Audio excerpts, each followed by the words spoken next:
Bismillahirrahmanirrahim. Alhamdulillahirabbil alamin. Allahumma shalli wa sallim wa barik ala nabiyyina Muhammad wa ala alihi wa sahbihi.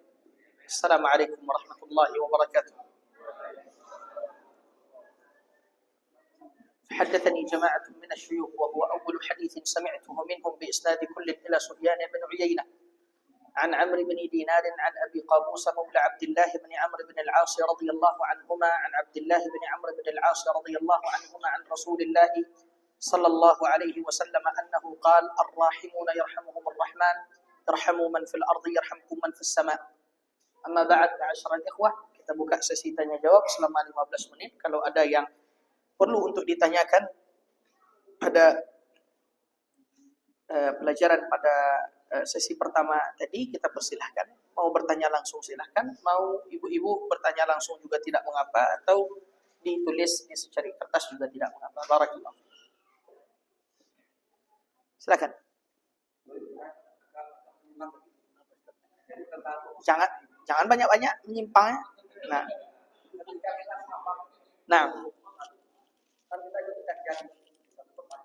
Nah,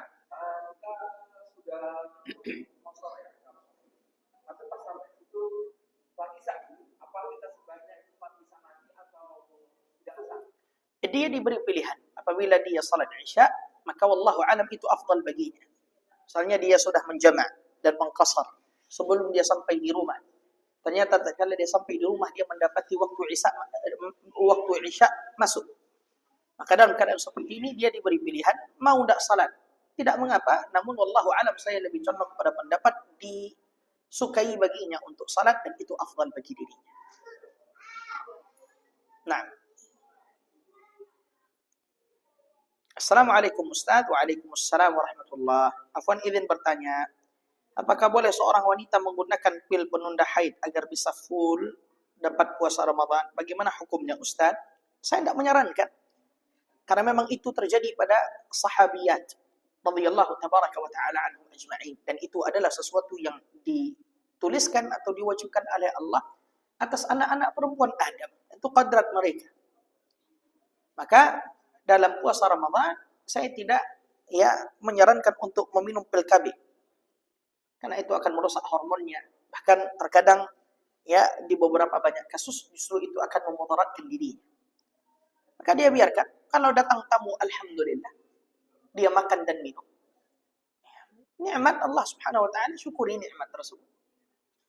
Ya, dan orang haid mana dalil boleh berpuasa? Boleh berbuka dalam Al-Qur'an?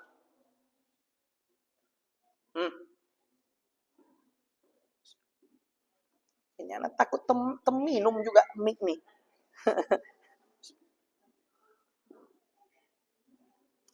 Ikhwan, mana dalil yang menunjukkan wanita haid dan nifas boleh berbuka dari Al-Quran?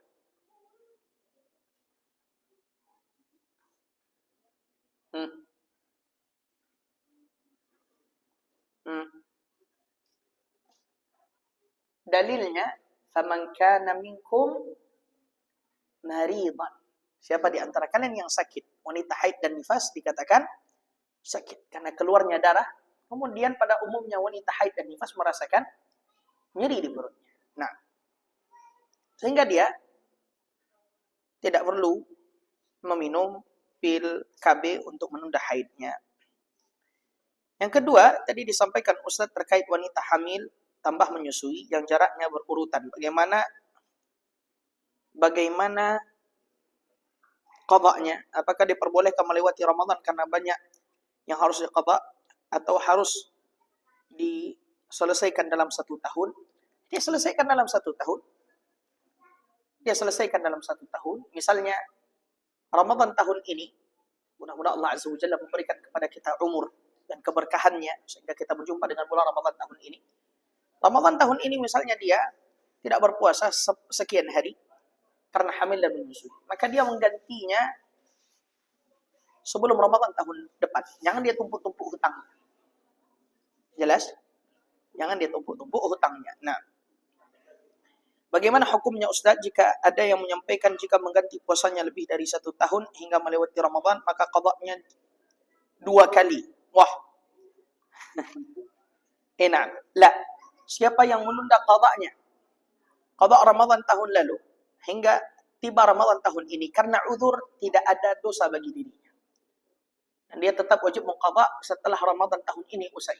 Namun siapa yang menunda qadha Ramadan tahun kemarin hingga datang Ramadan tahun ini, setelah Ramadan tahun ini usai, dia wajib qadha dan dia wajib bayar fidyah. Dia wajib bayar fidyah, bukan dua kali. Bukan dua kali lipat puasanya. La aslalah, tidak ada asal usulnya pendapat ini. Wallahu a'lam.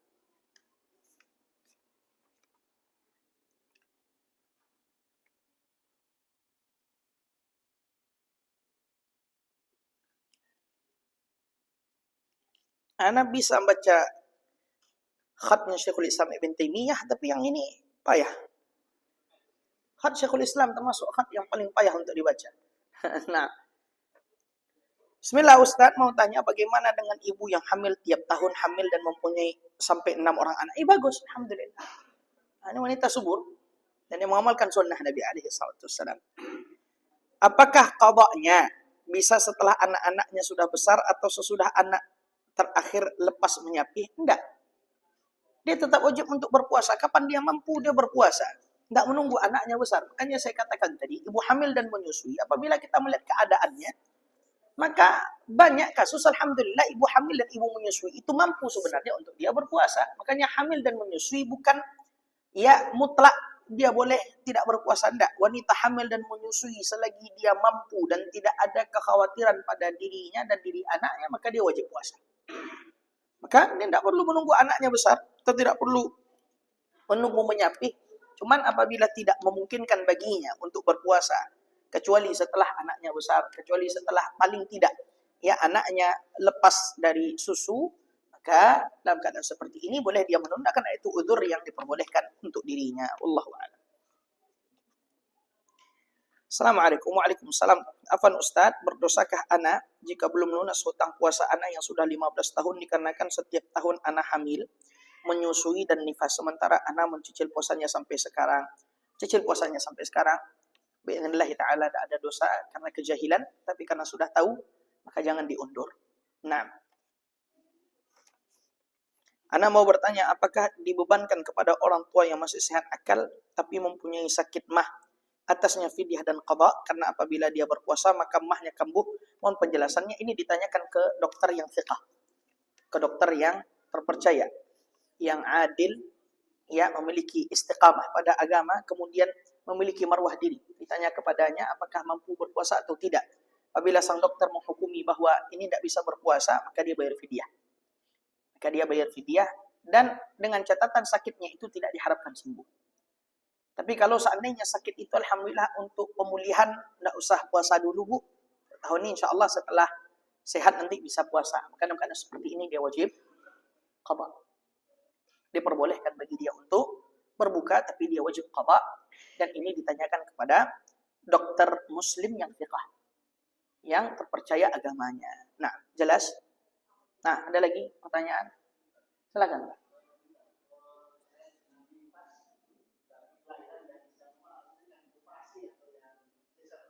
Nah, sama seperti nifas biasa.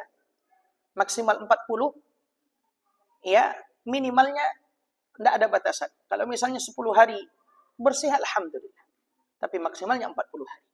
Tidak ada bedanya, baik yang melahirkan dengan erak sekarang, atau besok ada melahirkan dari mulut misalnya. Ya, tetap dihukumi ada nifas. Subhanallah wa bihamdih.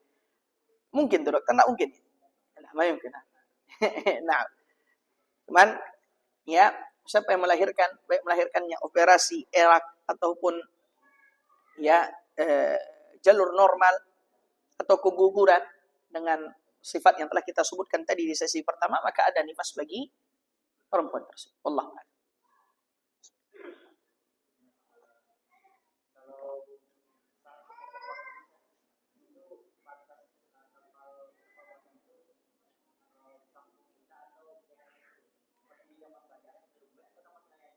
Nah, apabila misalnya kampung tersebut mulasiqah. Mulasiqah itu apa? Berdempet-dempet bangunannya hingga sampai kampung yang lain. ya, maka dia mencari sampai tapal batas yang paling besar. Apa maksudnya? Sungai Rumbai ini misalnya kalau ada berjarak antara Sungai Rumbai dengan kampung seberang, kampung sebelah, dengan adanya jarak, misalnya hutan atau yang lain sebagainya, secara urf maka keluar dari kampung Sungai Rumbai, alhamdulillah. Tapi keadaan misalnya kota Madinah sekarang, dahulu Rasulullah SAW sudah mengqasar salat tatkala beliau di Bir Ali. Makanya saya sampaikan Ustaz Abu Faruk tadi, Anda juga sampaikan beliau. Ada bawa ihram semua kaum muslimin di sini? Enggak ada. Hah? Belum ya? Karena ini bukan miqatnya di Madinah. Ma'asyiral ikhwah azani Allah. Yakum Nabi dahulu sudah mengqasar salat di sana. Karena apa? Abyar Ali atau Dzul Hulaifah di saat itu sudah menjadi luar kota Madinah. Sekarang enggak, dia masih bagian dari kota Madinah karena ada rumah-rumah Ahlul Madinah itu melebar, meluas. Sehingga kapan seorang mengqasar salat tatkala dia sudah melalui Dzul Hulaifah dan berpisah dari rumah terakhir penduduk kota Madinah Nabawiyah. Maka dari situ wallahu alam bissawab, yang kami pilih adalah apabila misalnya kampung tersebut padat penduduk, maka dia melihat daripada tapal batas besar daripada kota atau tempat tinggalnya. Kalau misalnya desa Sungai Rumbai, kemudian yang lain segala macam batasnya Sungai Rumbai dengan kampung seberang nggak ada batasnya sebenarnya, Ustaz. Batasnya cuma tanda aja, tapi rumah itu udah padat semuanya, Ustaz. Maka dia tidak mengqasar sampai nanti keluar tapal batas besarnya. Jambi, tapal batasnya kan dekat dari sini kan, dan ada jarak kan? Ada jarak atau enggak? Kalau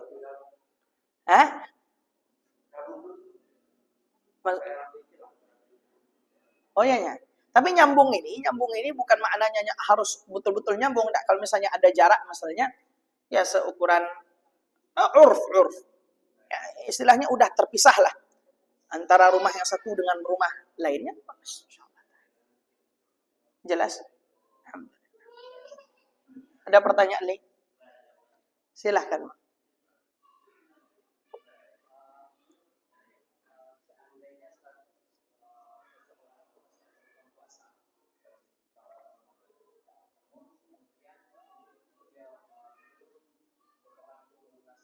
Meninggal. Ini hadis terakhir nanti hari ini yang kita bahas. Belum lagi. Oke, yang kedua. Anak.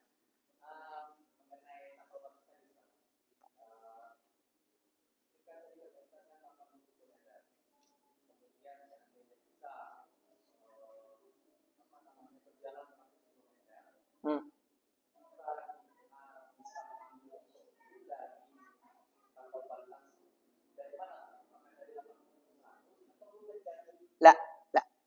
Kapan kita misalnya, mana tapal batas yang kita sepakati bahwa itu bukan lagi daerah Sungai Rumbai? Kalau ke sana, taruhlah ke sana lah kita. Mau ke Rimbo Bujang, atau mau ke Morobungo. Nah, kapan kita mulai boleh mengqasar salat? Berikut setelah kita keluar dari tapal batas tersebut. Walaupun belum sampai 80 kilo. Tapi yang dilihat tujuannya. Kalau tujuannya sudah lebih dari 80 kilo, berikut kita keluar tapal batas, berbukalah.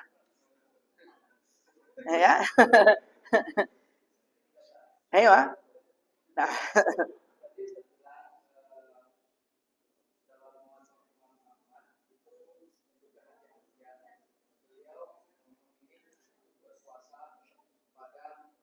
Saat hilal tidak terlihat karena ada yang menghalangi. Ayo.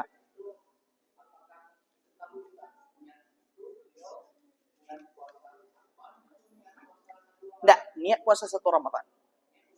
Niat puasa 1 Ramadan. Ya, niat 1 Ramadan, cuman ini adalah pendapat yang menyelisih nas-nas yang jelas.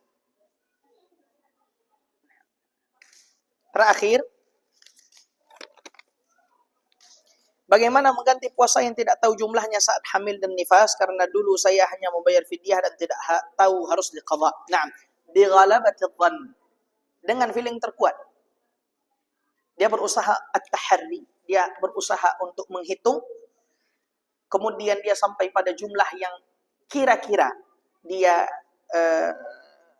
pilih antara 50 atau 60 ya, maka dalam keadaan seperti ini dia memilih jumlah terbesar yaitu 60. Jelas? Jelas? Lupa dia berapa yang harus dia ganti, berapa hari dia tidak berpuasa, maka dalam keadaan seperti ini dia beramal dengan ghalabatul dhann. Beramal dengan feeling terkuatnya ghalabatul dhann. Maka dia berusaha terlebih dahulu untuk menghitung berapa hari, jumlah hari di mana dia tidak berpuasa, dapat dia jumlah antara 50 sama 60, dia Ustaz, ragu saya, mana yang dipilih 60. Antara 150 dengan 180, 180. Wah, kan jelas? Alhamdulillah. Nah.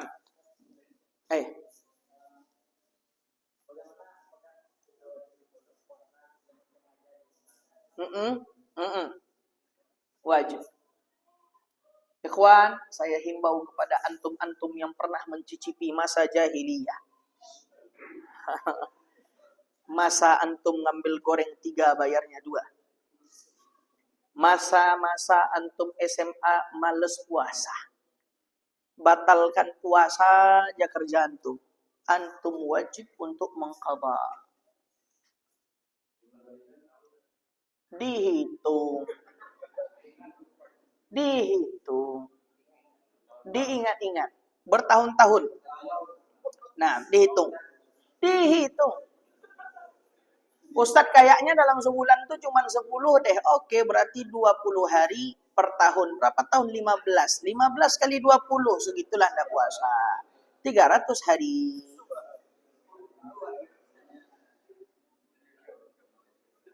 Jelas? Nah, wujuban. Dia wajib. Ya. Lah, nggak boleh diniatkan puasa Senin Kamis. Nggak boleh. Belum selesai nanya, udah ada ini nanya. Nah, la maju sudah. Nah, wajib. Namun siapa yang batal puasanya karena meninggalkan salat, yang dipilih oleh Syekh Salih bin Sa'ad As-Suhaimi, hafizahullah, mufti kota Madinah, bahwa orang yang tidak salat kafir murtad, maka puasanya tidak sah, tidak wajib qada. Nah, la yajibul qada. Itu yang dipilih oleh Syekh Salih As-Suhaimi. Siapa yang tidak salat kemudian dia berpuasa, maka puasanya batil karena hukumnya hukum murtad. Orang kafir apabila dia berpuasa maka la yahsih as-shaum, tidak sah puasanya. Ya, hati-hati dengan orang-orang yang meninggalkan salat. Makanya ikhwan, kalau ada pertanyaan nanti, Ustaz, apa hukum orang yang berpuasa tapi tidak salat? Kita jawab, puasanya batil. Puasanya tidak sah. Karena dia kafir, keluar dari Islam. Cuman negeri kita Ustaz kan mayoritas mazhab Syafi'i. Peradilan juga biasanya mengambil pendapat mu'tamad dalam mazhab Syafi'i. Sedangkan dalam mazhab Syafi'i Ustaz, orang yang meninggalkan salat bukan kafir, maka kita katakan sah puasanya, namun dia melakukan kefasikan. Cuman kita bermuamalah dengannya dengan muamalah orang-orang kafir. Tidak memakan sesembelihannya, tidak menikahkan anaknya, dia bahaya. Allahu a'lam. Jelas? Hitung Bang ya? Enggak dong. Nah, Ustaz. Silakan, Mas. Oh enggak? Oh, lagi ngitung. Subhanallah. Ngitung apa? Ngitung ponaan yang mau dikasih THR apa gimana ini? Nah, ada lagi? Silakan, Pak. Yang salat tidak puasa, wallahu alam, saya pribadi lebih condong kepada pendapat yang salat tidak puasa ya, diganti puasanya. Apa dulu yang membuat dia tidak berpuasa? Kalau dia tua dan tidak mampu, bayar fidyah. Sakit atau tidak diharapkan sembuh, bayar fidyah. Tapi kalau uzurnya ada atau tidak ada uzur, semisal tadi, malas saja anak puasa Ustaz. Kalau seandainya dia enggan melakukan puasa karena malas, tapi di dalam hatinya atau Dia masih menganggap puasa itu wajib, cuma anak malas aja Ustaz. Dia berdosa. Dan dia melakukan sesuatu yang dapat membuat dirinya fasik. Karena dia membatalkan puasa di siang hari bulan Ramadan tanpa uzur. Dan dia wajib mengganti. Tapi apabila ada orang yang mengatakan, saya nggak mau puasa. Loh, kenapa Pak? Nggak wajib puasa itu lagi. Kafir halal darahnya. Cuman yang membunuhnya adalah waliyul amril muslimin, pemimpin. Yang digorok tetangga antum gara-gara masalah iqamatul hudud, menegakkan hukum had, itu wewenang waliul amril muslimin, imamnya kaum muslimin. Presiden kita Pak Prabowo, hafizahullah wa matta'ahu wal afiyah. Allah azza wajalla menjaga beliau dan mengaruniai kesehatan kepada beliau. Keluarkannya dekret, siapa yang enggak salat bunuh. Laporkan ke hakim dulu, nanti hakim yang membunuhnya. Kan tidak mesti Pak Prabowo-nya yang harus membunuh. Ya, dan ini ma'asyiral ikhwah hanya berlaku pada negara-negara yang padanya ada hukum ditegakkan hukum Islam, Al-Mamlakah Al-Arabiyah Saudiyah. Tapi ma'asyiral ikhwah, Pancasila itu sendiri itu adalah dasar-dasar prinsip agama Islam. Alhamdulillah yang membunuh dengan sengaja di negeri kita kan juga hukumannya hukuman mati kan maksimal. Alhamdulillah, qisas. Ya cuman yang nggak kita setujui apa? Undang-undang nikah siri di penjara. Harusnya orang yang berzina di penjara. Betul kan? Oh iya. Kok orang nikah nih loh yang di penjara loh. Tapi kalaupun antum di penjara karena nikah lagi, antum di atas hak. Kembali kasusnya jangan takut di penjara. Karena menikah lagi, tapi takutlah berzina sedangkan antum bebas berjalan di muka bumi. Itu. Betul tak? Betul Ustaz? Jadi, ma'asyiral ikhwah, mudah-mudahan undang-undang ini bisa dirubah. Ya, dan insyaallah taala ada perubahan lagi. Ya, mudah-mudahan ada perombakan. Karena yang harusnya dihukum bukan orang yang menikah lagi. Tapi yang dihukum adalah yang berzina, yang homo, yang lesbi, yang transgender, yaitu yang dihukum. Ya orang nikah lagi tuh loh Mas, gimana dihukum? Ya, mudah-mudahan kita bisa menikah lagi, itu yang pertama. Allahumma amin. Kemudian yang kedua, mudah-mudahan dengan segera bisa dirubah undang-undang itu. Nah,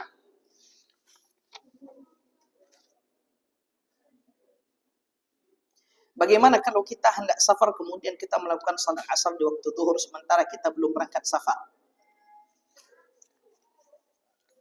Dia dalam keadaan seperti ini, dia boleh jamak tapi dia tidak boleh mengqasar.